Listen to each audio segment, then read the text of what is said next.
A is for archery. Hi guys! Come with me on my first solo date. But before ako magsimula, pumunta muna ako ng Ayala Station at sinundo yung kapatid ko.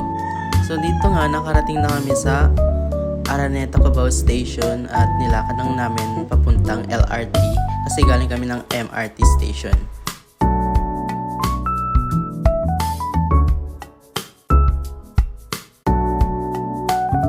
As soon as I got there, I got off and went straight to KFC to grab something to eat. So here's my food, guys.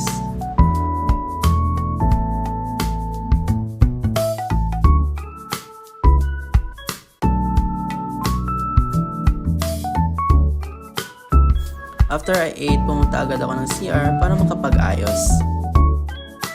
Here's the way papuntang terminal or sakayin ng A-jeep or A-trike. After I get there, sinabi ko agad kung saan ako pupunta at na-accommodate agad ako ng mga driver doon. 70 pesos nga yung transpo fare ko sa papuntang Kabading Arc. Pagkababa nyo agad, makikita nyo rin tong You are my destiny. Ewan, basta pagkadating nyo, nakikita nyo agad yung Cafe Brelio. Ito yung gate na papasok papuntang Cafe Brelio. So, go straight lang kayo dyan. At wala, nandun na kayo sa Cafe Brelio. Nag-order nga lang pala ako dito ng matcha. So, here's the view. Mama mo kalbo. Nagmuni-muni nga lang ako dito saglit. Nag-unwind. At hindi rin nagtagal. So, 1, 2, 3, go! Kanya-kanya na to. Ups! Ayoko maging bias kaya ang rate ko dito ay 10 out of 10 kasi maganda yung view, tahimik, at saka mabango yung paligid, at higit sa lahat, mababait yung staff nila. Kaya I recommend this to someone na may balak mag-solo date, introverted, at saka gusto mag-muni-muni or mag-unwind. Nag-jeep nga lang ako dito papuntang LRT to Antipolo Station. Nandito na pala ako sa Antipolo Station at naghihintay na lang sa train papuntang Cubao Station. I just got arrived here sa Araneta Cubao Station at nilakad papuntang MRT Station dahil pupunta ako sa Binel Station, which is yung aking activity. Pagkababa ko agad ng Chom Boulevard Station ay nilakad ko na nito papuntang Binel Station.